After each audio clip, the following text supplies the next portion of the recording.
Hola, buenas tardes a todos. Lo primero, agradecer la asistencia a todos los que estáis tanto presencialmente como conectados por videoconferencia. Si por lo que sea se oye mal o hay algo, nos podéis decir o alertar que hay un equipo aquí que estará cuidando la mesa redonda. Me presento, soy Juan Espel, director general de negocio de AIG. Los que están aquí presencialmente, los que estáis, pues estamos en una sala en nuestra entidad, en nuestro banco, que es AIG Banca Privada. Y por poneros un poco en contexto, nos dedicamos a la banca privada independiente desde el año 87. Nuestra función es asesorar a los clientes en su globalidad, no solo en activos líquidos tradicionales, sino también ni líquidos. Tenemos en España presencia en más de 10 ciudades y también en Luxemburgo como centro operativo. Por poner un poco en contexto, gestionamos en España 17.000 millones de euros y eso nos coloca como, aparte de los grandes bancos comerciales que tienen sus servicios de banca privada, sí nos coloca como la entidad independiente líder en España. Independiente que para nosotros siempre nuestra obsesión es estar muy cerca de nuestros clientes y ofrecer el mayor menú tanto de productos como de servicios. Y gracias por dejarnos participar en esta mesa redonda a Women Forward, porque nos sentimos muy identificados, porque la mayor parte de nuestros clientes son empresarios o grandes familias. Y los grandes empresarios al final tienen que dejar su legado, y no solo es un tema de liderazgo, sino también de gobernanza, y están delegando algo muy importante que es su patrimonio y ver la toma de decisiones a futuro. Por lo cual, yo creo que el debate que vais a tener o que vamos a tener aquí durante la tarde va a ser enriquecedor. Y gracias una vez más por contar con nosotros y luego estaremos aquí para cualquier tipo de pregunta o de sugerencia. Muchas gracias, Miriam. Muchas gracias, Juan, y muchas gracias a todos los que habéis venido presencialmente y a los que nos estáis escuchando online. En la Fundación Women Forward trabajamos por el gobierno corporativo, la profesionalización y la diversidad como palancas de competitividad. Y si hay un momento en el que esto juega un máximo papel es en el momento de la sucesión de las empresas familiares, ¿no? El relevo. Bueno, y hoy no venimos a hablar de teoría, venimos a hablar desde la práctica y ver a ver qué es lo que realmente pasa, cómo lograr que el equipo confíe en la nueva persona, en el nuevo CEO, cómo alinear la familia y evitar bloqueos de talento y cómo ordenar gobernanza y patrimonio para sostener en el futuro a la empresa familiar. Para hacerlo nos vamos a apoyar en dos libros muy prácticos que presentan dos enfoques distintos, pero complementarios, y los vamos a conectar con decisiones reales de la empresa. Y bueno, para que sea ágil, pues vamos a hacer respuestas de 2 minutitos y yo haré una pregunta corta cuando sea necesario y al final abrimos 10 minutos de preguntas. Entonces, agradeceros vuestra presencia, saber que al final tenéis una posibilidad de hacer preguntas, tanto a los que estáis en presencial como online, y por supuesto agradecer a la banca AIG que hoy nos hospeda aquí y su disponibilidad para esta jornada y para el curso que vamos a hacer en Gobierno Corporativo, del cual hablaremos más tarde. Bueno, pues si os parece, Paco González y Paola, os sentáis aquí en la mesa redonda y vamos a empezar la mesa redonda en la que estarán Paola, que ha tenido, sentaros aquí, pues Paola y Paco, como queráis. Bueno, tendremos esta mesa con Paola, Paco y María Lladró, que está online. Buenas tardes. Sí. Os presento brevemente. Bueno, Paola ha liderado en segunda generación una empresa familiar, precisamente. Tuvo, bueno, desde el proceso de la gestión de la transición hasta una sucesión de internacionalización y la venta de la empresa. Y esto es lo que ha plasmado en un libro súper interesante del que vamos a hablar hoy. Y para situaros se llama De hijo a CEO. Y de hijo a CEO al final es una hoja de ruta en 9 pasos, muy humana, muy estratégica, que habla de identidad, del cambio de rol, de cómo escuchar a la generación saliente y superar resistencias sin imponer, construir un equipo que confíe en ti y crear una cultura preparada para el futuro. Y algo que casi nunca se dice, cómo organizar la vida para liderar sin desmotivarte. Y María Lladró, que nos va a hablar de las 7 carpetas de Angelique. María también es coach, también ha sido el líder de su empresa de porcelanas Lladró durante 24 años. Hoy en día tiene una especialización muy importante precisamente en moderar la transición de las familias, en servir de coach en la empresa familiar y en ayudar a las familias en cualquier tipo de dinámicas para conseguir, bueno, maximizar el valor. En las 7 carpetas de Angelique, precisamente, habla de cómo ordenar, decidir y liderar con criterio en la empresa familiar. Y tiene 2 mensajes que hoy nos resuenan especialmente. El liderazgo que hace que el equipo te siga, por ejemplo, pues la generosidad entendida como confianza, y cómo afrontar los conflictos de interés y las dinámicas tóxicas que en la empresa familiar claramente pueden bloquear completamente la empresa y desperdiciar talento. No solo en las familiares, pero en las familiares, pues más en particular porque se mezclan los conflictos cognitivos con los afectivos y todo eso pues hace que la empresa peligre y se ponga su viabilidad realmente en juego, ¿no? Y bueno, pues la conexión entre ambos libros es muy clara. El equipo que confía en ti, pues cómo hacer ese liderazgo y la cultura preparada para el futuro, familia, entorno y gobierno. Y bueno, pues luego tenemos a nuestro representante de AIG que nos va a hablar del patrimonio en la empresa familiar. Él es un gran especialista, es el que lidera, el responsable en AIG de esta área y va a ligar dentro del gobierno corporativo toda esta parte del patrimonio, que es lo que hace falta para confiar también en la empresa familiar desde el punto de vista de esas inversiones. Encantado de estar. Pues muchísimas gracias a los 3 por haber aceptado esta invitación a estar aquí. Y si os parece, pues vamos a empezar con 3 rondas en las que vamos a profundizar en estos temas. Vamos a hablar de confianza y legitimidad, cómo lo humano sostiene el negocio. Paola, empiezo contigo. En el paso de construir un equipo que confíe en ti, ¿qué es lo primero que debe construir la persona sucesora? Autoridad, legitimidad, confianza, ¿y por qué? Bueno, pues lo primero lo primero que hay en realidad es autoridad, ¿no? Si entendemos la autoridad como esa parte formal en la que te da el puesto dentro del organigrama. Entonces, claro, yo siempre digo que el relevo generacional no es una foto, sino que es una película, porque muchas veces pensamos que cuando ya vamos al notario y firmamos pues, nuestro cargo de administrador, miembro del consejo de administración o CEO, pues que en ese momento se produce el relevo y cambiamos el organigrama y ya está, ¿no? Y ya somos el nuevo CEO, el sucesor. Y para mí esa es la parte de autoridad, esa parte formal que te da pues, la estructura corporativa y dice, bueno, pues si eres el CEO, tienes que estar pensando en la estrategia, tomando decisiones, etcétera. Pero la legitimidad es algo completamente distinto, porque la legitimidad no te la puedes dar tú, sino que te la dan los demás. Es algo que se concede, no que se impone o se solicita. Y eso, pues, en las empresas familiares, claro, ahí el apellido nos juega un doble rasero. Por una parte, pues, te abre puertas, todo el mundo te escucha porque eres el hijo o la hija de, pero por otro lado, también está el tema de si estás ahí por tu valía o realmente por el apellido simplemente. Entonces yo creo que la legitimidad sí es lo que hay que construir y la legitimidad exige pues experiencia de logro. O sea, la legitimidad para mí está muy relacionada con el liderazgo y eso es lo primero que tenemos que hacer como sucesores, ganarnos ese liderazgo por derecho propio, más allá del apellido, ¿no? Como yo suelo comentar. Y eso solo se consigue teniendo muy claro cuál es tu rol. Esa época de coliderazgo entre la generación saliente y los sucesores, tenerla muy clara y bien definida para que realmente las decisiones que tú tomes se lleven a cabo y los riesgos que tú asumas se lleven a cabo. Y si eso es así y además obtienes resultados, pues poco a poco vas creando esa legitimidad. Y la confianza es la consecuencia de lo anterior, ¿no? La confianza pues viene de la credibilidad de, oye, esta persona técnicamente controla, de la fiabilidad de que dice algo y se hace, ¿no? Confío en su palabra y luego de la relación en el día a día pues con el equipo y los stakeholders de la compañía.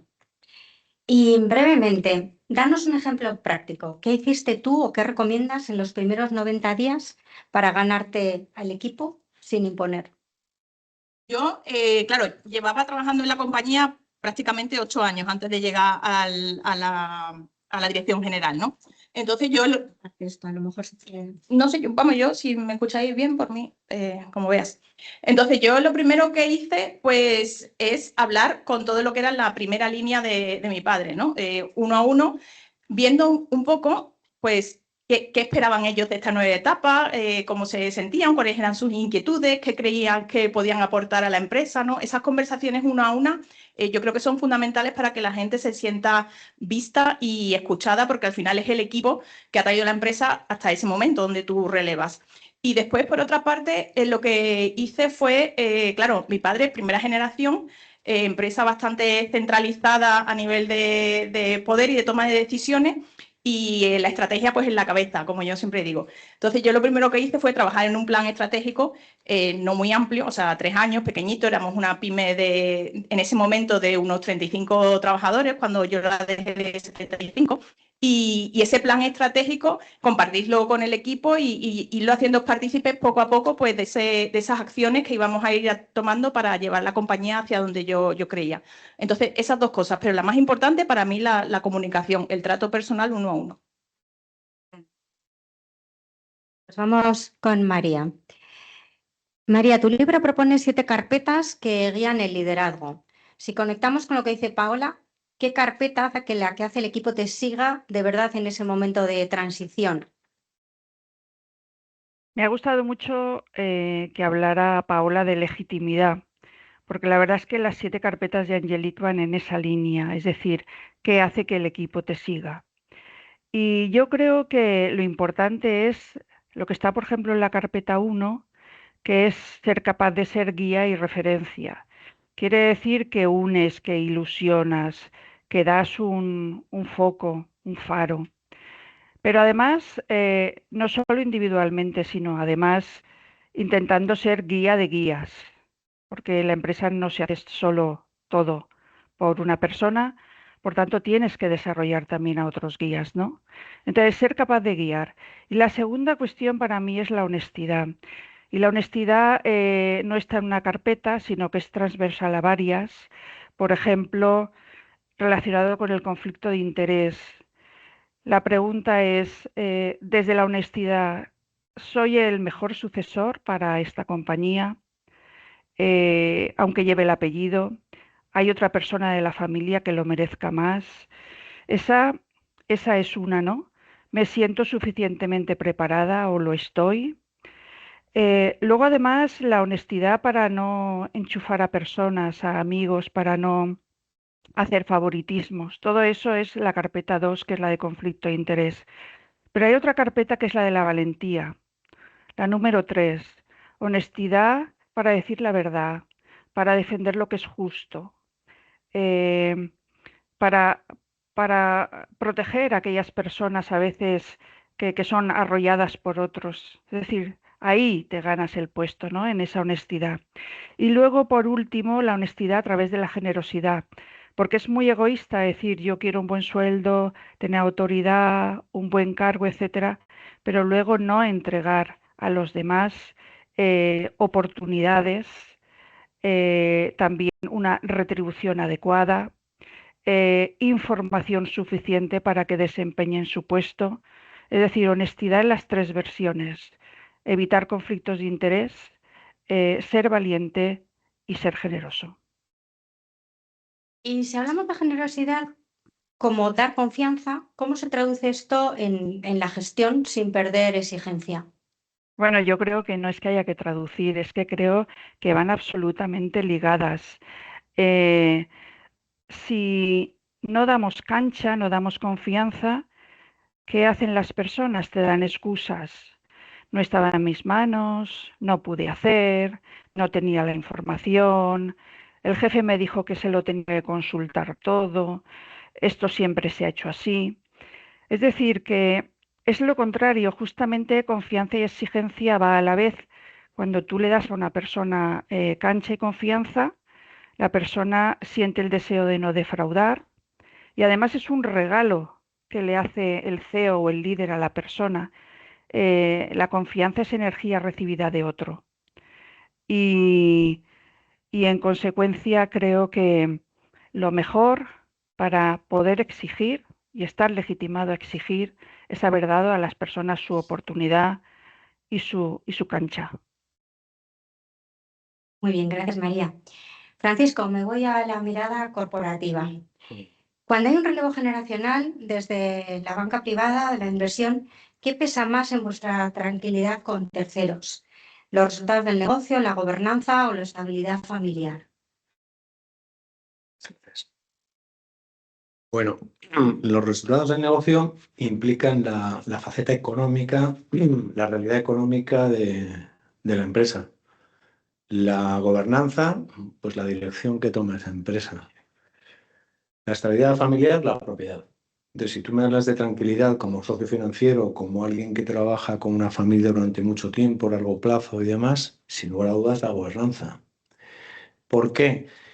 Porque es cierto que si los resultados son malos, pues estoy más intranquilo. Si son buenos, estoy algo más tranquilo. Si la propiedad es la misma y es estable durante 100 años, pues puedo estar muy tranquilo. Es un factor que no cambia, con lo cual me da tranquilidad. Es decir, el cambio generalmente, pues oye, en tiempo de mudanza no hagas cambios, no hagas tal, en tiempo de intranquilidad. Esa estabilidad es buena. Pero si quiero destacar algo que me dé realmente tranquilidad es la gobernanza. ¿Por qué? Porque la dirección es el conocimiento, es la capacidad de marcarse un objetivo y tratar de lograrlo, es la selección de los medios personales y materiales para llegar a ese buen fin. Entonces, esa buena voluntad, esas ganas, ese conocimiento, ese espíritu, ese trabajo, es lo que a mí me da tranquilidad. A cualquiera le daría tranquilidad el saber que tiene un socio al lado, oye, que trabaja, se involucra y quiere llegar a ese buen fin, por el cual estamos juntos. Es decir, no nos conocemos para otra cosa más que para hacer las cosas bien. Desde luego, la gobernanza lo destacaría. Nosotros llevamos mucho tiempo pues, asesorando a familias, trabajando con ellas y vemos muchos aspectos de ello en el mundo empresarial, me refiero. Ha habido casos muy significativos. Recuerdo una hora que me preguntas por esto, en el cual los resultados económicos pasados eran buenos. Esos buenos resultados económicos llevaron a vender la actividad económica, con lo cual se hizo caja. En el momento de hacer caja, cambia la propiedad por fallecimiento y entran nuevos socios en esa propiedad y todo eso generó un cambio radical en la familia. Se generaron disensiones y con mucha legitimidad algunos de los familiares querían salir. Bueno, pues gracias a Dios, gracias al esfuerzo que tenían, pues la persona que encabezaba el gobierno de la compañía, un miembro de la familia, una mujer en este caso, mantuvo la estabilidad. Había cambiado todo, el modelo de negocio, el posicionamiento futuro, el balance de la compañía, la cuenta de resultados, la propiedad. Pero gracias a que no cambió la persona que gobernaba el grupo empresarial, se supo poner rumbo hacia nuevos escenarios. Salieron socios, se abrieron nuevas áreas de negocio, se cambió la composición del balance, se iniciaron nuevas actividades. Gracias a la gobernanza, no a los resultados positivos pasados, no a la estabilidad de la propiedad. Interesante, ¿no? El ejemplo. ¿Y cuál es el red flag, digamos, el número uno que os hace pensar que hay algo que puede destruir valor? Pues fundamentalmente que esa gobernanza no se aclara, que no haya unos límites, unas responsabilidades asumidas.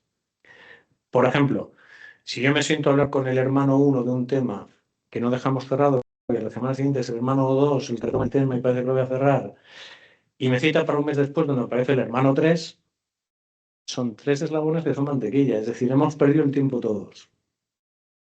Y hemos perdido energía. Y hemos perdido el foco de donde queremos llegar. Si aunque me vea 3 veces es con el hermano 1 y el hermano 1, o con la mano derecha del hermano 1, pues te das cuenta que vamos a llegar a algún sitio. Entonces, para mí, desde luego, ese sería el red flag. Es decir, esta línea roja, si se pierde, es un gran riesgo. Porque no hablamos de resultados, sino hablamos de lo que ha ocurrido. Puede haber ido muy bien, pero hoy en el futuro, como sigamos así, no va a ir tan bien. Y hablo como socio financiero. Si ya fuese un socio comercial o demás, oye, a lo mejor hemos perdido la temporada o la ocasión de lanzar un nuevo proyecto, un nuevo producto, cualquier otra cuestión. Muy bien. Bueno, pues pasamos a un segundo tema. Vamos a hablar de resistencias, bloqueos y conflictos de interés. ¿Dónde se suele atascar todo? Paola, en tu hoja de ruta hay un punto delicado: escuchar a la generación saliente con respeto y visión. ¿Cómo se hace sin quedar bloqueado por su sombra? Bueno, yo creo que es que tenemos que entender a la generación saliente, especialmente si son la primera generación, ¿no? Los fundadores, con lo que supone sacar adelante una empresa. pero sobre todo yo siempre pongo el foco en entender sus miedos. O sea, al final para mí el relevo generacional en gran parte es una gestión del miedo que tiene el fundador, pues a que se cargue en su patrimonio, a que el trabajo de toda una vida quede deshecho, miedo a perder la identidad. Hay muchísimos empresarios familiares que tienen una identidad tan unida a la compañía que no saben quién son una vez salen de la empresa, ¿no? Al final, yo digo en el libro que dejas de ser el señor Ruiz de XX para ser el señor Ruiz. ¿Y eso qué es? No es exclusivo de la empresa familiar. Yo creo que eso los directivos que trabajan en grandes corporaciones pues también les pasa, ¿no? Cuando abandonan las grandes corporaciones. Pero al final esa pérdida de identidad es súper importante, más el miedo a que se destruya lo que han construido toda la vida, más el miedo a no haber elegido bien al sucesor, que a lo mejor piensan, oye, estoy confiando porque es mi hijo, si no fuera mi hijo o mi hija confiaría tanto. Entonces, todo eso lo tenemos que entender. Ese sería el primer paso. Y el segundo, ayudarles a construir un plan B, ¿no? Yo digo que sin plan B no hay paraíso. O sea, sin plan B no van a salir completamente de la vida ejecutiva, ¿no? De la empresa no tienen que salir completamente de la vida ejecutiva. Porque al final una persona que ha estado 24/7 trabajando las últimas décadas de su vida, no le podemos mandar a casa sin ninguna otra labor a nivel de relaciones institucionales, de representación de la compañía en diferentes foros y asociaciones. Tenemos que darle una salida, una carga de trabajo, ¿no? Por una parte, tenemos que quitar ese miedo o tratar de minimizar ese miedo a la pérdida de identidad y, por otra parte, lo tenemos que mantener ocupado. O sea, tenemos que ayudarle a que su tiempo esté ocupado en algo productivo. ¿Cómo lo hacemos? Tratando de empatizar mucho y teniendo esa conversación sobre las expectativas. ¿Qué esperas tú de mí? ¿Qué espero yo de ti? ¿Cómo vamos a trabajar juntos en este proceso? Porque al final el proceso de relevo generacional es como un equipo de alto rendimiento de dos, del que entra y del que sale, ¿no? Tenemos que ser como en natación sincronizada. Y eso pues a través de la comunicación, de la gestión de expectativas y sobre todo de cómo vamos a solucionar los problemas antes de que los problemas aparezcan, porque esas tensiones van a aparecer en algún momento seguro. ¿Nos puedes decir una frase o límite que te haya funcionado a ti para no erosionar ese vínculo? En un momento clave. Sí, yo siempre digo, yo, o sea, te escucho, valoro tu opinión, pero luego decido yo. O sea, yo con mi padre siempre decía eso. Yo te estoy escuchando, voy a valorar tu opinión, pero la decisión es mía, que soy la CEO de la compañía en este momento. Y si tú como accionista quieres hacer algo con mi puesto, pues me parece bien. Pero no trates de entrar por la parte de soy tu padre, sino como bien hablábamos de la gobernanza, estamos hablando de la parte de la empresa y yo te estoy escuchando, estoy valorando tu opinión, pero si la decisión es mía, ¿no? Y respétala, que tú eres quien quiere que esté aquí, entre otras cosas. Entonces, bueno, habla desde la asertividad, pero con comprensión. Sí, bueno, como decía Francisco, anteponer el gobierno corporativo al vínculo familiar. Sí, es que el gobierno corporativo es la clave. O sea, la gobernanza es la clave de la separación real de roles. Y si hay un externo en esa gobernanza, todavía más, como sea lo que sea. O sea, un advisor, un mentor para la segunda generación. Pero si todavía tienes una mirada externa, eso ayuda muchísimo más a separar las dos esferas, ¿no?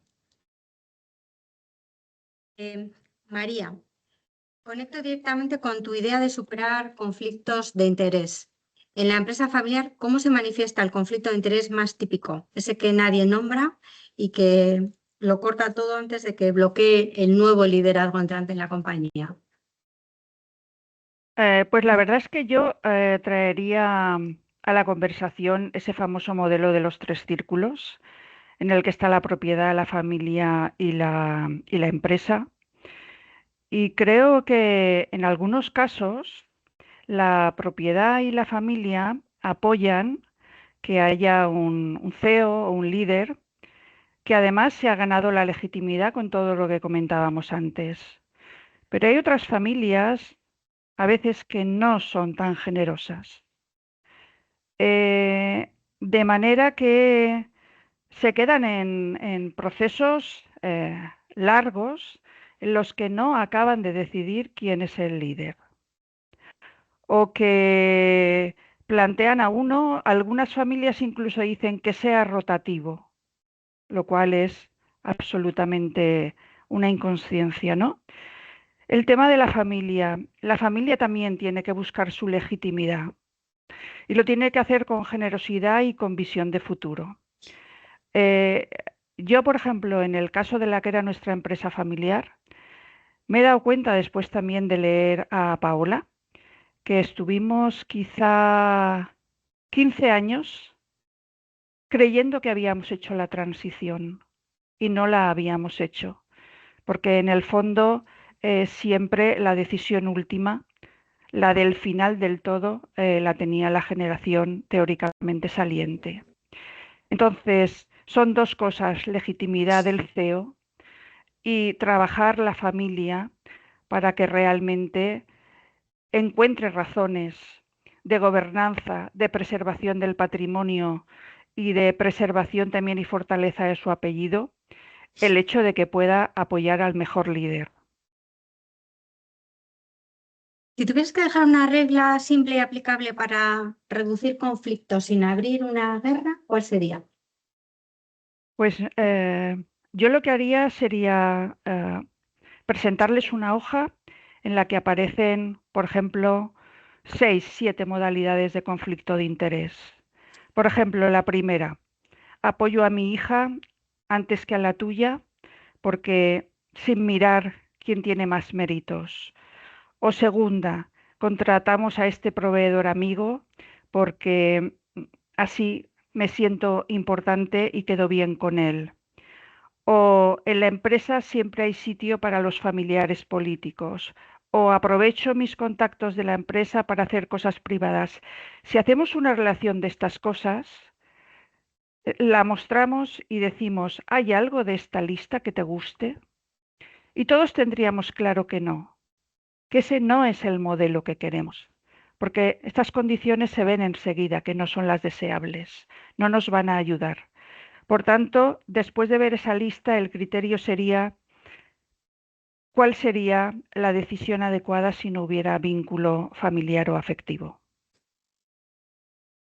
Muy bien, muchas gracias. Francisco, si aterrizamos el valor y la continuidad, ¿qué 3 elementos mínimos os gusta ver en una empresa familiar en transición para considerar que está preparada, no solo emocionalmente, sino también precisamente en gobernanza y en patrimonio? Bien, como hablas de tranquilidad y en un periodo de transición, es decir, pues estamos hablando de que ha cambiado la gobernanza, ha cambiado las personas que regían la empresa, y en ese momento lo que nos puede dar mayor tranquilidad es, si está ahí, existe, que es lo recomendable, es la ejecución del plan de transición. Es decir, si hay un protocolo bien redactado, partamos de la base de que existe, ver cómo se ejecuta en unos plazos razonables, no eternos, no discutidos, etc. Es decir, que sea realmente un plan ejecutivo que se implemente. ¿Por qué? Porque si no es así, el conflicto va a nacer, sobre todo en empresas familiares grandes y donde ya pues, son varias generaciones las que conviven, donde ya hay socios incentivados en participar y otros absolutamente ajenos que simplemente quieren una retribución, que es absolutamente legítimo. Bueno, pues cuando esos momentos de traspaso entre una generación que llevó una empresa al éxito y entra la siguiente y no se tiene claro, es donde nace esa intranquilidad. Lo contrario que es: oye, mira, lo teníamos bien pensado, el fallecido dejó un testamento, el fallecido dejó un acuerdo de familia, dejó un protocolo, dejó un sustituto en los estatutos, dejó provisionado un bolsín para retribuir con un 5% a aquellos que son socios pasivos y miembros de la familia, dejó claras determinadas circunstancias. Todo eso es lo que lo hemos visto ejecutar. En algunos casos hemos visto que, oye, que da éxito y que no hay continuidad, y hay algo que nos dice simples, es decir, que no se aprecian rupturas o cicatrices en el proceso de transición. Lo contrario que lleva a que haya una erosión, un pleito, una pérdida de credibilidad y, por tanto, nervios en el entorno. Sí, una empresa que no está preparada. Efectivamente. Y ocurre, ¿eh? Sí, sí, claro. Tuvimos varias en la pandemia, ¿no? Sí, las Fue vimos. tremendo. Las vimos. Pues hilando con esto, ahora os voy a pedir pues la hoja de ruta. Un formato muy concreto, pues es un titular más una herramienta que la gente pueda llevarse y aplicar en su empresa familiar. Entonces, Paula, una herramienta práctica para construir confianza sin desmotivarse en el proceso, y pues algo de agenda, hábitos, decisiones o cómo sostener ese rol sin perder tu propia identidad. Vale, yo creo que aquí con la familia es fundamental lo que he comentado antes, ¿no? La conversación de las expectativas y de qué va a pasar si esto no funciona, cómo vamos a hacerlo, ¿no? Entonces, porque eso ya te da una base de seguridad de decir, yo siempre digo que es como los matrimonios con la separación de bienes, ¿no? Ahora que nos queremos un montón, vamos a acordar qué va a pasar si nos dejamos de querer, ¿no? Pues desde luego el prisma hace que lo que decidas no sea lo mismo. Y con el equipo vuelvo a lo mismo, o sea, el tema de la comunicación y de esas reuniones uno a uno, más allá de las reuniones grupales, hacerles que se sientan parte del proyecto y sobre todo crear esa relación también de intimidad, ¿no? O esa relación personal, porque no podemos generar confianza si no sabemos nada de la vida personal de los demás, de alguna forma. Y muchas veces pecamos de corporativistas y de esto es profesional, esto es trabajo, pero necesitamos esa parte personal. Y una cosa que mina muchísimo la confianza es que en esa conversación o en ese acercamiento que hacemos con el equipo se vea claramente que tenemos un interés propio y que realmente lo que nos está contando la otra persona no nos interesa absolutamente para nada. Entonces ahí tenemos que tener mucho cuidado. O sea, a nivel de escucha activa, del lenguaje no verbal, es súper importante que realmente escuchemos a las personas y estemos pendientes de su mensaje, ¿no? Y de hacerle ese seguimiento luego. Fenomenal. María, elige una carpeta, una idea y conviértala en acción. ¿Qué debería hacer una familia empresaria en 30 días para pasar de tensión a cultura de futuro? Pues creo que lo más importante sería tener claro los valores de referencia. Cuando yo trabajo bastante con familias desalineadas que están en proceso de mejorar, y el primer paso y el que recomiendo es definir los valores. Porque en los valores no hay juicios, no hay casuísticas de hiciste esto, hiciste lo otro, aquella decisión me sentó mal, sino que en los valores, como pueden ser prosperidad, futuro, personas o innovación, vamos a estar todos de acuerdo, ¿no? Los valores unen. Entonces, esa definición de valores, pero luego lo siguiente es definirlos con detalle y luego añadir cuáles serían los comportamientos que ayudarían a llevar a la práctica esos valores. Cuando estamos hablando, por ejemplo, de prosperidad, ya vemos que cuando llegamos a definir el comportamiento sería escoger al mejor CEO. ¿Y cómo sería el mejor CEO? Que esté preparado, que tenga inteligencia emocional, que sea capaz de inspirar. Lo que estamos haciendo es un trabajo de poner el propósito y los deseos para que luego todo lo que va a dañar o bloquear o crear resistencia se haya quedado, digamos, claramente en segundo plano y en una conversación que no es la que ha tenido la familia. Esa es la recomendación que yo daría: valores redactados y luego con las conductas que expresarían esos valores. Eso se puede hacer perfectamente en un mes, en 2 sesiones. Francisco, 3 hitos en 6 meses que desde fuera transmitan continuidad, orden, fiabilidad, gobierno, patrimonio y dirección. Sí, vuelvo a incidir en la gobernanza. Por ejemplo, diría hitos que favorecen, además que son urgentes. Por ejemplo, eso de reuniones pequeñas y más, donde no contemplan qué ocurre si le da un ictus al administrador único que es tal. Bueno, pues oye, tienes hueco legal para poner en los mismos estatutos un administrador en estos casos, ya designado, que esa misma tarde pueda firmar cosas. Y no tengamos que ir a una junta o pedirle a un juez, etcétera, etcétera. Es un pequeño detalle. Por ejemplo, el hecho de haber preparado, tanto en la documentación personal como en el del traspaso, como es el testamento, como en los protocolos y acuerdos de familia, ese proceso de transición. Y hacerlo público internamente, que todo el mundo lo sepa. Oye, mira, este es el momento en que abrimos el sobre, tenemos 30 días para aceptar este testamento con la carga del protocolo y la asunción de restricciones a la libre de admisibilidad, y que haya una persona que lo dirija, o un grupo de personas válidas.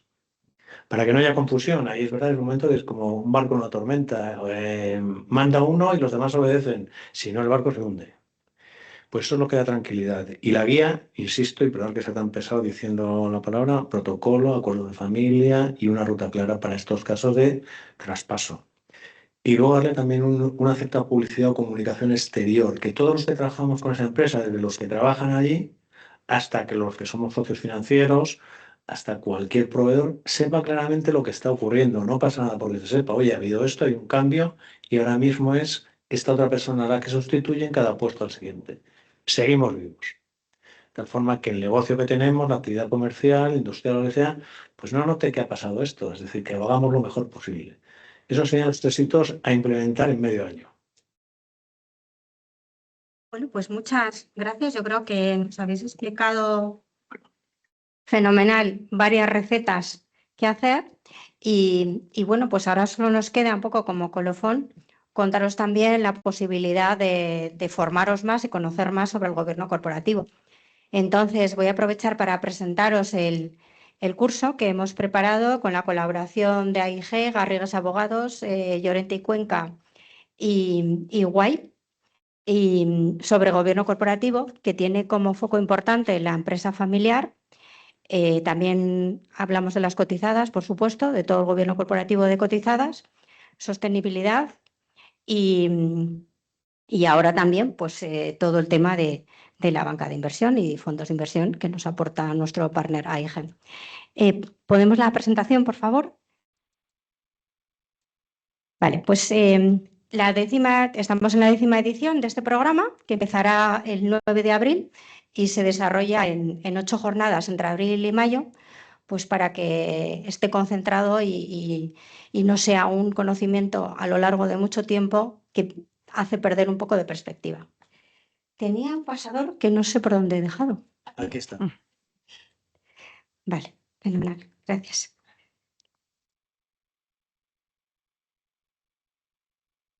No sé si pasa ahora. Bueno, los valores fundamentales del programa es precisamente esa misión de la empresa relacionada con el gobierno corporativo y llevar a cabo negocios sostenibles, no solamente atendiendo a ese tipo a la ESG que vamos a presentar con mucho detenimiento, sino precisamente sostenibles también desde el punto de vista del gobierno corporativo y desde el punto de vista financiero. Y bueno, pues las buenas prácticas, transmitir buenas prácticas en los consejos nacionales e internacionales, hablar de leyes duras, blandas, normas y analizar el papel de los diferentes stakeholders. Aquí, por ejemplo, pues ver cómo se relaciona ese gobierno corporativo pues, con proxy advisors u otro tipo de stakeholders que tienen que ver mucho pues, en el funcionamiento del negocio, en la percepción del negocio a la sociedad y al final en la valoración del negocio.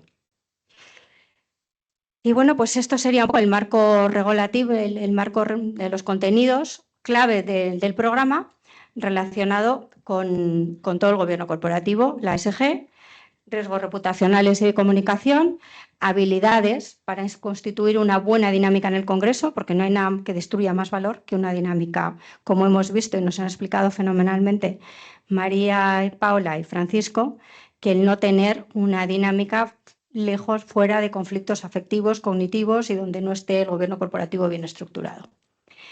Y bueno, luego, como decíamos, empresa familiar, gestionar esos grupos de interés, desde los accionistas a los empleados o los proxy advisors, ver el funcionamiento de las distintas comisiones y bueno, nos dirigimos pues, a actuales consejeros que quieren profundizar en todos estos temas, a empresas familiares, por supuesto, y a directivos, altos directivos, miembros de comités de dirección que quieren dar el salto al consejo y quieren formarse en gobierno corporativo o que reportan al consejo. Bueno, ¿cuáles son las características fundamentales del programa? Pues tiene unas herramientas muy importantes para el rol de consejera a ejecutivo, de directiva a consejera. ¿Por qué? Porque damos esas herramientas para poder interactuar creando una buena dinámica en el consejo y luego también para poder gestionar o interactuar con ese consejo estando en minoría. Pues como pasa muchas veces, ¿no?, con la diversidad de género. Y también un tema muy claro de analizar cuál es la misión y la visión de la compañía, ¿no? También tenemos una profundización en ese tema que muchas veces es importante para saber a dónde queremos llevar la compañía. Luego, por supuesto, todo el tema de estrategia y todo lo nuevo que ahora impacta muchísimo en el Consejo, como puede ser pues, los riesgos geopolíticos, ciberseguridad, todas estas cuestiones que tienen una relación o un impacto muy directo en la marcha de los consejos. Luego, bueno, pues el programa se complementa con una entrevista con Headhunters, un poco para orientar también la carrera de consejeras y poder ir construyendo los activos o los contactos para eso, y un programa de mentoring con consejeros tanto de empresas familiares como de empresas cotizadas en función del perfil de cada uno. Y bueno, pues se puede hacer online presencial y se graban todas las jornadas por si acaso pues en algún momento no se puede asistir a alguna de ellas. Tiene casos prácticos que hemos trabajado dentro de la Fundación desde el punto de vista de la investigación con las empresas. Tenemos para empresa cotizada y empresa pública el caso de AENA, en el que simulamos un consejo, y en el caso de empresa familiar el Grupo Barceló. Atrás. Bueno, aquí tenéis un poco el claustro, pues Garrigos Abogados. Aquí tenéis, por ejemplo, a Miriam González, que es consejera de Deutsche Bank y de Colonial. Tenemos aquí a Francisco González, que tenéis aquí sentado, que nos va a hablar del responsable de asesoramiento patrimonial, nos va a hablar del patrimonio en la empresa familiar, bueno, a todo el equipo de EY, a Giuseppe Tringali, que algunos lo conoceréis, que fue el CEO de Mediaset, que nos hablará del tema geopolítico, o Antonio Gómez Ciria, que está también en el consejo de Mapfre y de Redella. Y bueno, pues el Grupo Barceló, que nos viene a contar su caso. Tenemos a Alberto Rodríguez Zeiler, que es el presidente de AIG y es también consejero de Gestamp. Y luego pues tenéis a varios headhunters, pero dentro del programa Juan Díaz Andreu nos habla muy en detalle sobre cómo construir esa carrera de consejero. Y luego pues tenéis este programa de... Bueno, ¿qué beneficios? Pues trabajar ese DAFO como potencial consejera o consejero, ese networking con mentís y consejeros, conocer mejor el funcionamiento de las comisiones, pues incluidas las nuevas que hay, todo el riesgo reputacional, por ejemplo, que ahora también es bastante importante. Como sabéis, hay varias empresas cotizadas que nos han hecho ver lo importante que es el gobierno corporativo de cara a eso. Y bueno, conocer todo tipo de aspectos prácticos, también profundizar en la estrategia. Hasta ahora pues hablaba mucho a veces del pasado y menos del futuro. Estamos viendo que hay que hablar más del futuro y también en el contexto de riesgos geopolíticos para poder dar también esa sostenibilidad a la compañía que necesita en esa visión del futuro. Y bueno, luego tenéis el programa Getting On Board, que es el programa de mentorización, una vez que se cursa el programa. Aquí tenemos algún nuevo consejero, pero bueno, tenéis también pues, distintas consejeras en función un poco del perfil de cada una, de empresas cotizadas, de empresas familiares, fondos de inversión, como Isabel Reinhardt. Y bueno, pues aquí tenéis un poco 10 razones para ser parte de este programa que se abre a hombres y a mujeres. Y os voy a dejar un pequeño vídeo para que podáis ver un poco también el testimonio, ¿no?, de alumnos de ediciones pasadas.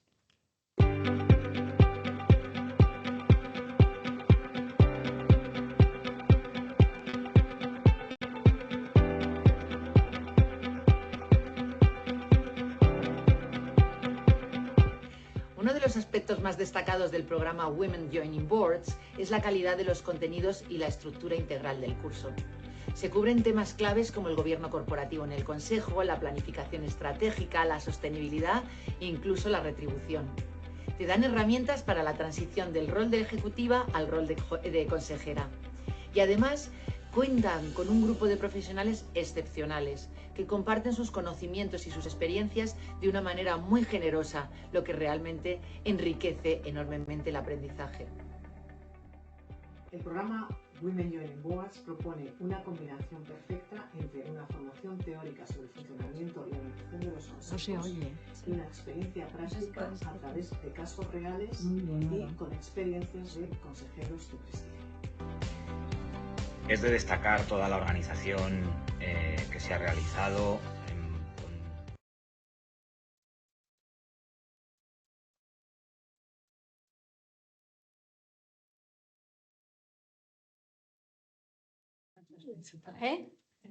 Tengo un poco más alto, pero ahí se ha parado. Sí, sí, claro. Eso sí, lo podemos hablar. Un excelente programa que facilita mucho el desarrollo y la adquisición de conocimientos y el compartir experiencias. Para mí lo más destacable es la relación resultado-esfuerzo para conseguir el objetivo del curso, ¿no? El adquirir esas habilidades para ser miembro de un consejo. El panel de expertos docentes es excelente. El contenido del curso es muy completo y actual. Y el formato es muy cómodo, con sesiones los viernes en las modernas oficinas de EY. Un valor diferencial es el extraordinario programa de mentoring, que me ha aportado una visión real y práctica en la dinámica de acceso a los consejos. El curso Women Joining Boards me ha servido para aprender, actualizar y debatir interesantes temas de gobierno corporativo, sostenibilidad, la dinámica de los consejos y la vida corporativa de las empresas. El programa me ha aportado una red de contactos magnífica con mis compañeras de programa, ponentes, mentores y también acceso al círculo de altos directivos y consejeros. Y creo que ha reforzado mi posicionamiento en gobierno corporativo y además un posicionamiento adaptable a las distintas tipologías de empresas españolas. También he podido conocer y discutir con un estupendo grupo de directivas y profesores con los que he compartido experiencias y contactos. Sin duda, recomiendo este curso a todo el mundo. Lo recomendaría por el equilibrio que presenta entre el contenido teórico y jurídico y los casos prácticos, además del foco en ESG y en empresa familiar. Sin duda lo recomendaría. Es una experiencia transformadora tanto a nivel profesional como personal. La combinación de conocimientos teóricos de gran calidad, la experiencia de los instructores, las mentorías personalizadas y el aprendizaje práctico hacen de este programa una excelente opción para todas las mujeres que buscan avanzar en sus carreras y acceder a posiciones de liderazgo en consejos de administración. Bueno, pues os hemos presentado el programa, os mandaremos también la grabación, tanto a los que estáis aquí como a los que estáis online y a los que se han registrado y no han podido venir. Y yo quería abrir un turno de preguntas, si tenéis preguntas a cualquiera de nuestros ponentes o también si tenéis alguna pregunta sobre el curso. ¿Alguien en la sala que quiera preguntar algo? Venga, Silvana. Muchas gracias por vuestra intervención. Es una pregunta para Paula y para María. ¿Cuándo es el momento en que vuestros padres o familias han hablado de la sucesión familiar? Es decir, ¿esto estaba claro desde que habéis nacido? ¿Esto se habló cuando estabais en el haciendo bachillerato o estudiando?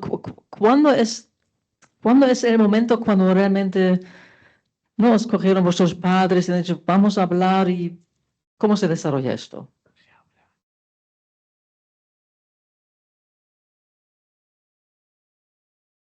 Bueno, pues yo digo que en realidad a mí mis padres nunca me han dicho queremos que tú sigas con la empresa, yo soy la mayor, tengo una hermana más pequeña, nunca me lo han dicho de palabra, pero al final pues te llevan a la empresa, o sea, la empresa es un hermano más, de hecho yo digo que Rey Sur, que se llamaba nuestra empresa, era mi hermano mayor, nació en el 74 y yo en el 79, ¿no? O sea, es que es como una entidad más dentro de la familia, con lo cual yo lo tenía clarísimo, que iba a estudiar Dirección de Administración de Empresas y a seguir con la empresa familiar. Sin embargo, mi padre siempre me decía que antes pues, que quería que trabajase por ahí. De hecho, sus palabras eran, antes de estropear esta empresa, vete por ahí a estropear la de alguien.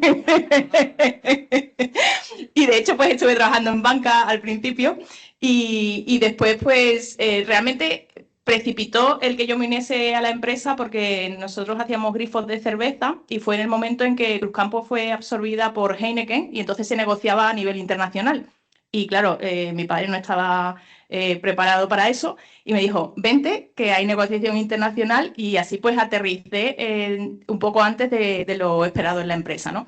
En lo que es el momento o hablar de la sucesión, de esa planificación de la sucesión, para nosotros fue de una forma muy natural, o sea, se acercaba la edad de jubilación de mi padre, que a los 65 en su momento, y sobre los, no sé, 60, 61, no te sé decir una fecha exacta, yo le pregunté, oye, ¿tú te vas a jubilar cuando te toca jubilarte o vas a querer seguir unos años? ¿Cómo lo vamos a hacer? Y a partir de ahí, pues naturalmente fuimos haciendo un proceso de mentorización de su parte hacia mi persona y para nosotros fue todo muy natural sin ni siquiera tener un protocolo ni estar todo bien amarrado. También es cierto que éramos solo dos hermanas, mi hermana tenía muy claro que quería hacer otra cosa, aunque luego vino a la empresa familiar. Y bueno, no sé, ha sido natural y sencillo, si bien no estaba formalizado, ¿no? Cosa que yo no recomiendo, pero a nosotros pues nos salió bien. María. Sí, en nuestro caso, Yadro fue fundada por 3 hermanos y hubo un momento, yo tenía entonces más o menos 19 años, los 3 hermanos decidieron incorporar a un hijo de cada uno de ellos al consejo de administración. Algo que yo ahora no recomiendo porque primero hay que romper mano fuera y recopilar méritos y experiencias. Pero en nuestro caso fue así, nos incorporaron a 3 al consejo de administración. Digamos que ese fue el primer día en el que se estuvo pensando, viene otra generación y habrá que se inició la sucesión. Pero lo singular de nuestro caso es que en realidad esa sucesión nunca se hizo real. Siempre se quedó de forma incompleta y a medias. No sucedió aquello que decía Paola de la autoridad y te nombro, ¿no? Es más, había que hacer el trabajo sin título, sin ser director general o tales. Tú ves haciendo y bueno, y vas consiguiendo una legitimidad en el equipo, pero está claro que el sucesor es una pieza que tiene que ser legítima, pero en un ecosistema que es el de la familia y la propiedad. Y la familia y la propiedad son muy importantes porque son los que tienen que arroparlo. En nuestro caso, por tanto, fue una sucesión larguísima que en el fondo no acabó de completarse. Nosotros finalmente vendimos la empresa en el año 2017. Bien, gracias, María. ¿Más preguntas? Sí. Igual preguntaros, desde el punto de vista de gestión patrimonial, estáis viendo... Gracias. Pues desde el punto de vista de gestión patrimonial, ¿estáis viendo mucho cambio en cómo las empresas, digamos, están tomándose más en serio el preparar los protocolos, la estabilidad? ¿Habéis notado un cambio? Y también, ¿qué tendencia esperáis para los próximos años? Mucho cambio hemos notado, ¿eh? O sea, es decir, desde, si quieres, estamos en 2026, pues hace 20 años no lo veías con la frecuencia con que lo vemos ahora. Y viene motivado por muchas cosas, es decir, empresarios que han hecho muy bien, gracias, empresarios, familias que han hecho muy bien las cosas, que han crecido, y la entrada muy notoria del capital riesgo. Es decir, eso ha hecho que se ponga de manifiesto una salida al empresario que a lo mejor no contemplaba inicialmente en las primeras generaciones. Ahora lo ves mucho, total o parcialmente. Una salida de este tipo tiene muchos impactos. Reconstruirse, donde tenías una actividad, tienes un patrimonio que tienes que reinvertir, que vas a reinvertir, que vas a iniciar nuevas actividades, serán rentistas, serán empresariales de nuevo, lo que sea. Un impacto fiscal, donde aplicabas un régimen de empresa familiar, donde el valor de tu empresa era el teórico contable, gozabas de beneficios fiscales en impuestos sobre el patrimonio, en sucesiones, de pronto te ves con una sociedad que no tiene actividad, porque la has vendido, y de pronto empiezas a tributar por un impuesto que antes ni declarabas a lo mejor. Y eso es un coste muy significativo. Y en sucesiones, en algunas autonomías, pues todavía sigue vigente y el coste puede ser muy notorio también. Bueno, pues todo eso iba obligando a que esos cambios de actividad, esas posibilidades de venta, esa posibilidad de gestionar un nuevo activo, había que ordenarlos. Familias que han cambiado de tamaño, es decir, es muy diferente hablar de una transmisión cuando la familia es muy pequeña o incluso no hay ausencia de descendientes directos, sino que son sobrinos a lo mejor. O no hay nadie. Oye, o simplemente mientras tanto pongo que como mis hijos son tan rebeldes y tan desafectos a mezcla empresarial, pues te nombro a ti para que liquides la empresa y con lo liquidado les pagues sus legítimas. Entonces ves mucha casuística. Viene determinada también por las polémicas que hubo. Es decir, recuerdo anecdóticamente que, por ejemplo, el lugar donde más pleitos de familia había era Castellón, y era porque de pronto al hijo malo le daban unos terrenos llenos de mosquitos en la costa y al hijo bueno los naranjos. Y hubo un momento que hicieron ciudad de vacaciones allí. El que tenía terrenos allí tenía algo que valía mucho más, habiendo tocado las narices, no habiendo cuidado de los mayores, etcétera. Bueno, todo eso hay que ordenarlo, y si lo ordenas evitas problemas y se hace tu voluntad, es decir, la del transmitente. El orden viene muy impuesto lógicamente por el transmitente. La participación de los que tienen propiedad, pues oye, se puede considerar, pero a lo mejor no tiene la formación requerida para poner en el papel algo. Oye, papá, yo quiero ser director financiero. Vale, hijo, pues venga, primero de GB, continúa allí. O sea, bueno, pues sí que lo hemos visto, porque los efectos, o sea, el hecho de que esté ordenado y esté plasmado y documentado es beneficiosísimo.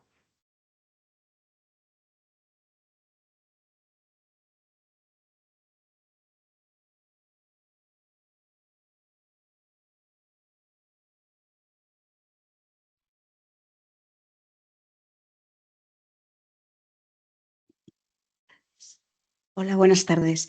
Bueno, yo como secretaria de consejos de administración, en la línea que comentabas tú, en las empresas familiares, por supuesto, yo veo, como comentaba María, que no puedes poner a tu hijo de 19 años en un consejo de administración. Cada vez los consejos se van profesionalizando más porque, claro, también la responsabilidad del consejero es enorme. Entonces, ¿en qué momento como empresa familiar vosotros notáis, bueno, además de por las normas que vienen impuestas de sostenibilidad de Europa y tal, ¿en qué momento notáis, oye, que tenemos que hacer protocolos de conflictos de intereses, política de proveedores homologados para que no se contrate al que le gusta cualquiera? ¿Cuándo es el momento, cuando pasa algo gordo, hacéis un mapa de riesgos y empezáis a ver control de riesgos, o cuando pasa algo gordo, o ya vais viendo según cómo pasa?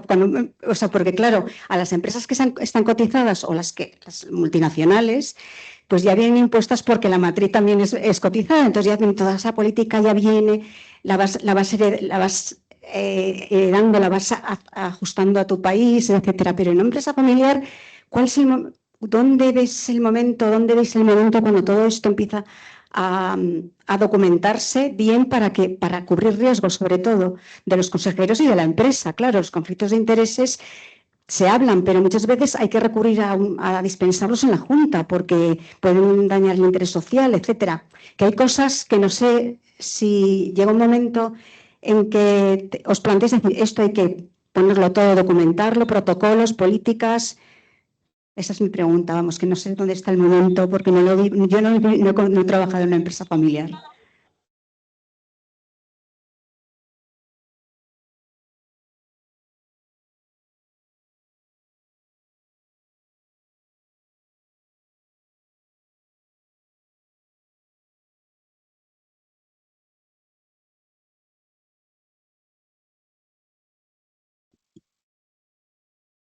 María, ¿nos has escuchado? No. No, Marta te había hecho una pregunta. Ah, ¿era para mí la pregunta? ¿Para ti o para Paula? Vale, yo de todas formas, si queréis, contesto. Yo creo que los niños de una empresa familiar, los niños de todas partes, son esponjas, ¿no?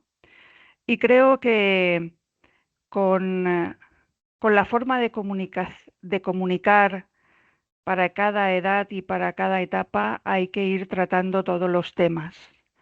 Por ejemplo, desde que son pequeños también, hay que trabajar con los cónyuges para prevenir, también con la política de vinculadas y otras cosas, ¿no? Pero, por ejemplo, con los cónyuges, ¿por qué? Porque le dice el niño a su mamá, mamá, ¿yo podré trabajar en la empresa del yayo? Que yo quiero trabajar allí cuando sea mayor. Y si la mamá como cónyuge le dice, sí, cariño, el yayo te quiere mucho, seguro que tendrás un lugar. ahí se está trasladando un mensaje que ya no va a ser coherente con la idea de una gobernanza basada en méritos. Es importante entonces trabajar con las cónyuges o con los cónyuges para explicar que la empresa es una entidad que necesita tener su vida, sus recursos, sus proyectos y que a eso habrá que darle lo mejor. Entonces, trabajamos desde mucho antes para que luego esos niños que ya son esponjas reciban también tanto de sus padres como de sus madres los mensajes adecuados, con independencia de que con los adultos también se vayan trabajando todas las materias. Yo creo que es mejor no esperar, siempre es mejor prevenir.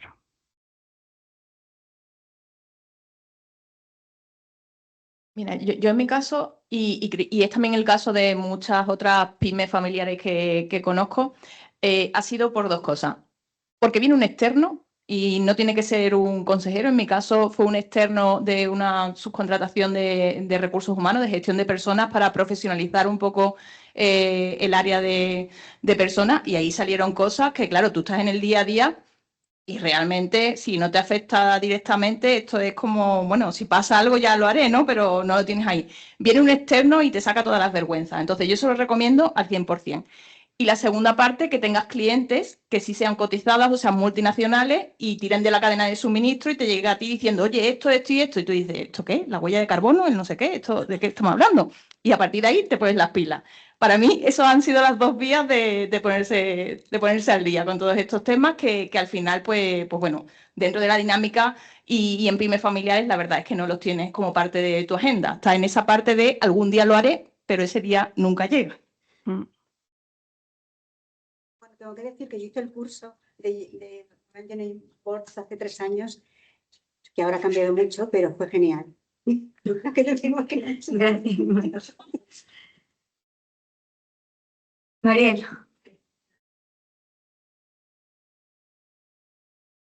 Gracias. Muchas gracias. Una pregunta para ambas. Estabais hablando justamente de los externos, de los asesores, y hay una serie de asesores en diferentes temas, ¿no? Que acompañan a las familias. Y un tema central es el tema de la confianza, ¿no? Y bueno, no sé, asumo, tradicionalmente las familias recurrían a un asesor, a un allegado de la familia, ya sea, llámese un administrador, un financiero y tal, que generalmente, no sé, igual estoy generalizando, pero tenía que ver con las finanzas, porque se consideraba que era el tema principal. El día de hoy, ya con toda vuestra experiencia y con vuestros propios hijos o herederos, etcétera,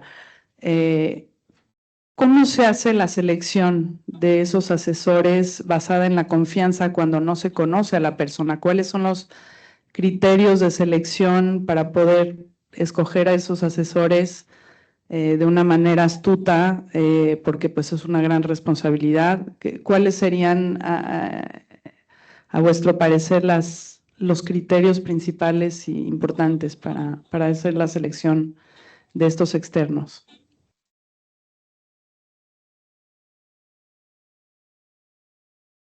Paola. Mira, yo te voy a decir algo que seguramente no está bien visto, pero que creo que nos pasa a todos, ¿no? Diríamos que sea la persona adecuada a nivel de que tenga conocimiento, profesionalidad, que tenga una marca, ¿no? Una autoridad en el área que quieres que te asesore. Y todo eso, desde luego, sí o sí. O sea, esto es como la calidad de los productos, ¿no? Todo eso se presupone. Pero realmente cuando tú en una empresa familiar aceptas, por decirlo de alguna manera, a un externo, tiene que ser alguien que además tú cuando te sientes en esa primera reunión, tú hagas un match a nivel personal. Porque si no, eso no va a funcionar. Entonces, que todo lo demás, evidentemente lo tiene que tener, pero eso es que partimos de esa base, de que es un profesional. Pero hay gente yo me he sentado con gente que dices, es probablemente el mejor asesor en esto, pero es que yo con este señor, es que no. Y llámame humana, pero he elegido a otro. Esa es mi opinión. Sí, Yo diría que esa fórmula de escoger a un conocido financiero con el que hemos tenido una relación de amistad, yo la verdad es que esa no la recomiendo. Creo que hay profesionales que conocen mucho de las empresas familiares y creo que desde luego antes de llevarlo a la empresa o de presentárselo a otras personas de la familia, hay que haber conversado, hay que tener cierta complicidad, haberle dicho cuáles son, digamos, las preocupaciones que tienes de la empresa, ver cómo reacciona, cuál es el nivel de madurez que muestra. Pero yo diría que básicamente hay que intentar encontrar personas honestas, personas que te digan de verdad lo que consideran, porque yo he vivido también que algunos asesores a veces, bueno, intentan quedar bien con unos y con otros, ¿no? Es muy importante la honestidad y diría que más que nos enseñe de finanzas, tiene que ser alguien que sepa capaz de alinear la cultura de la familia. Gracias. ¿Alguna pregunta más de las que estáis online? Sí. Tenemos preguntas. Bueno, para las dos. ¿Cuál fue el mayor reto emocional durante el proceso de sucesión? Y para María, ¿cuál fue el reto emocional que enfrentó al que el proceso de sucesión nunca se hiciera como de forma real o completa?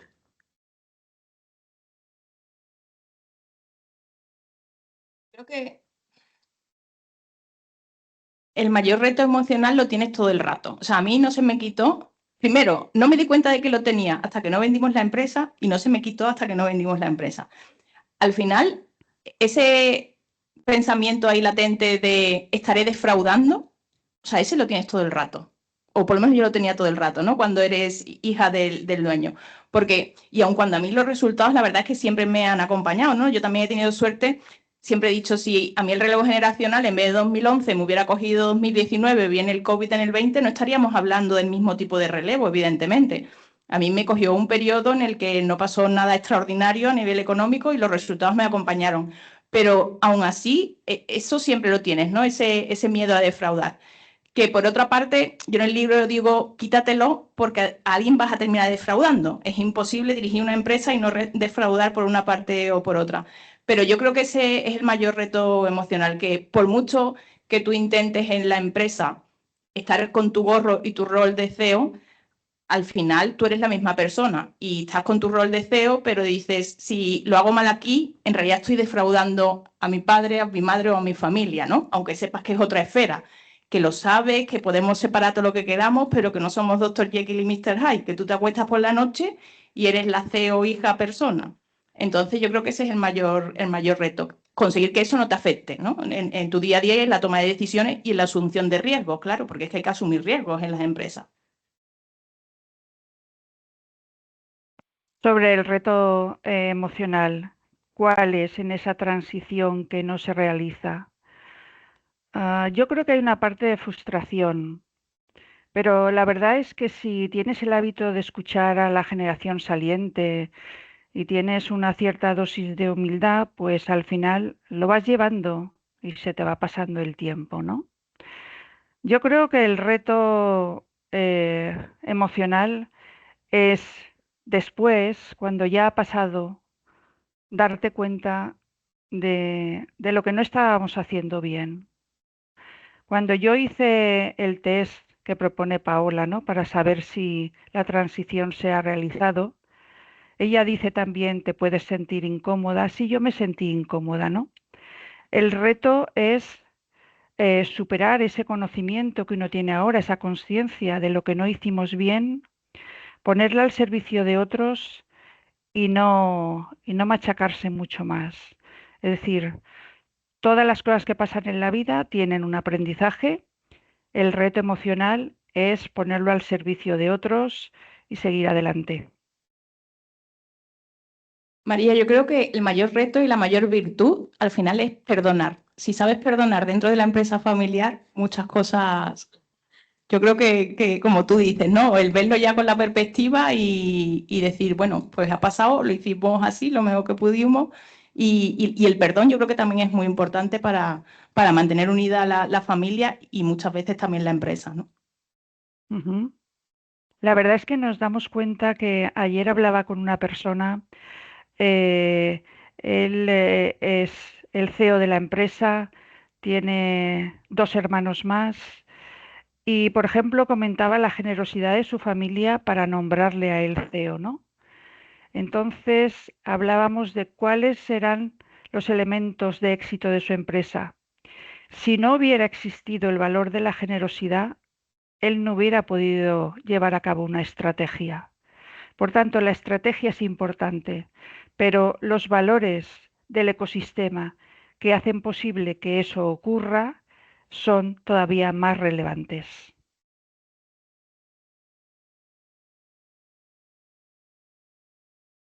Muy bien. Bueno, no sé si tenéis más preguntas, queréis. Por aquí hay una pregunta corta. Sí. Buenas porque tardes para todos. Y no queremos abusar de AIG. Yo tengo una pregunta para ti. Perdona, el nombre con los Francisco. Francisco. En este caso, están hablando de una capa emocional.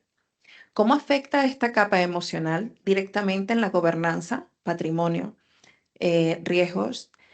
Porque en una perspectiva humana, como estaba comentando Paola, pues es obvio que somos humanos, ¿no? En el fondo. ¿Cómo esto afecta directamente a el capital de una familia, el patrimonio y sobre todo, lo más importante, cómo estás viendo en este caso la transmisión generacional que está habiendo en este momento, el grande, y cómo hacen match los diferentes tipos de perspectiva a la hora de sentarnos en la mesa y de debatir cuestiones pues, que van a afectar al patrimonio familiar? Vamos a ver. Voy a poner un ejemplo de casuística.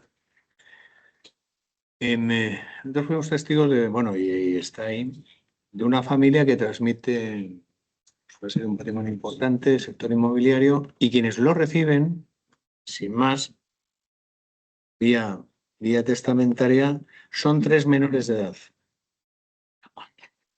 No se oye. Perdón, me alegro que me lo diga. ¿El ejemplo cuál es? O sea, lo que voy a decir, mira, este riesgo emocional desde el punto de vista económico, cómo afecta los egos, las formaciones, la propiedad que entra en la gobernanza. Entonces, precisamente, antes he insistido en la protocolización, en la documentación, en ese proceso que tiene que hacer la propiedad saliente para transmitirlo a la siguiente generación. Vivimos un caso, por ejemplo, en el que ese patrimonio, esa sociedad operativa y que han facturado bastante y que tenía un enorme valor, la reciben 3 menores de edad, que son hermanastros. Y la única cautela que se tomó por parte del transmitente es dejar dicho en el testamento que iba a dar 3 administradores, que eran 3 amigotes suyos. Bueno, retribuidos. Y no firmaban. ¿Qué pasa con esto? Que esa propiedad, esa empresa, al final la adquieren los directivos con los administradores y la cuestión es, ¿son fieles a la propiedad o no lo son? ¿Toman las decisiones de acuerdo con la propiedad o no? Fíjate que no están vinculados. Cuando el tiempo pasa, la propiedad se va dando cuenta. Es decir, cuando tú has adquirido por esa tal un patrimonio relevante que no sabes ni en qué consiste en sus últimos términos, ni lo que vale, pero te van hablando, y a lo mejor el que te habla a partir de las 12 de la noche en un sitio tomando una copa, te va influyendo y dice que tú eres el propietario, que esto no lo ves, con 2 de pipas no te conformes. Y ya empiezan a surgir entre unos familiares que no tienen unos lazos muy sedimentados porque pertenecen a diferentes tal, sus lazos de sangre no son plenos. Ahí se va destruyendo. ¿Por qué? Porque al final no te está guiando algo elevado, sino simplemente tienes, oye, mira, tengo los mayores enemigos que podía tener, tengo los menores ángeles de la guarda que podrían vigilarlo, y sí. Al final, ¿esto cómo puede terminar? Pues no lo sabemos. Lo normal que termina es liquidándose o mal liquidándose. Lo puedes encontrar también con personas mayores de edad, con experiencia, con carreras universitarias. Caso típico. Pues hombre, el hijo se cree el dueño del cortijo. Y dice, no, yo esto, papá quería que fuese yo el heredero. Papá quería que yo esto lo llevase, ya, pero es que no lo puso en ningún sitio. Es que te has hecho con las riendas, no nos informas. Las juntas es firma aquí y no me dices qué tengo que firmar. El dividendo es el que tú consideras y me lo das de mala manera. No sé hasta qué valor tengo que poner en la declaración del impuesto sobre el patrimonio. Y te lo encuentras con personas adultas, formadas y demás. ¿Y la razón cuál es? Pues es la misma. No es que haya desafectación, es que no saben realizar el papel que tienen que realizar en esa empresa. Por eso mencionaba antes que, oye, que una de las cuestiones cuando esto lo detecta es poner el testamento a la disposición de decir, oye, tenéis un plazo de 5 años para liquidarlo. Es decir, quiero que a cada uno de vosotros os entregue un dinero y que se venda la empresa y se venda por este despacho, más este otro, más este valorador. Y esto surge cuando, entiendo yo, por lo que he visto, cuando la propiedad saliente, cuando el que transmite no detecta afectación sentimental o profesional por la compañía que se ha creado. Es una compañía familiar, no hablamos de una cotizada donde la propiedad o dirección se confunde, donde el socio es anónimo, no, en empresas familiares. Entonces te das cuenta que o bien en vida o bien mortis causa tienes que dejar dispuesto cómo quieres transmitir eso, porque no has detectado la capacidad personal y el espíritu personal para esa generosidad que se mencionaba antes, para, oye, construir algo a largo plazo, para que lo monetario no sea lo que prime, sino etcétera, etcétera. Y es así como implica. Al final, ¿qué ocurre? Pues una destrucción de valor importante. Gracias. Miriam, ¿podría añadir una cosa?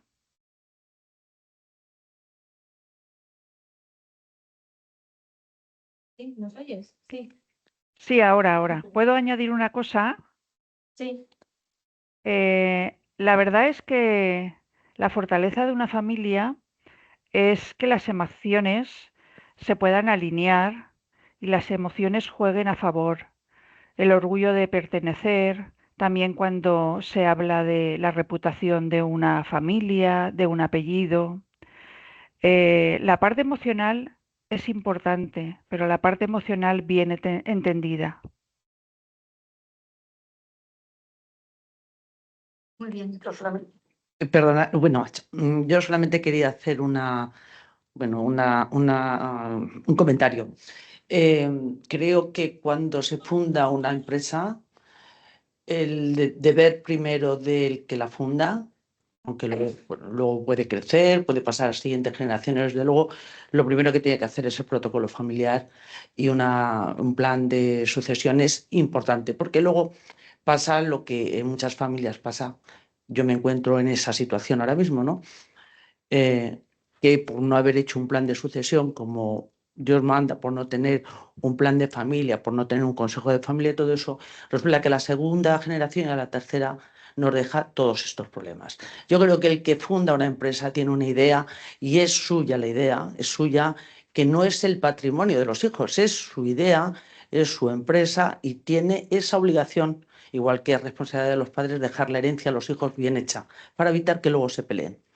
Entonces, se confunda o no se confunda, tiene que dar el paso y dejarlo hecho. Tendría que ser obligatorio por normativa, igual que nos obligan otras cosas. El día que tú fundas una empresa, primero tener ya hecho el plan de sucesión, cómo quieres que sea, cuál es la política, cuál es la estrategia y con una serie de parámetros. Porque si no, luego lo que dejas es un futuro bastante incierto a la empresa y por consecuencia a la familia. Porque cae todo, la familia y la empresa.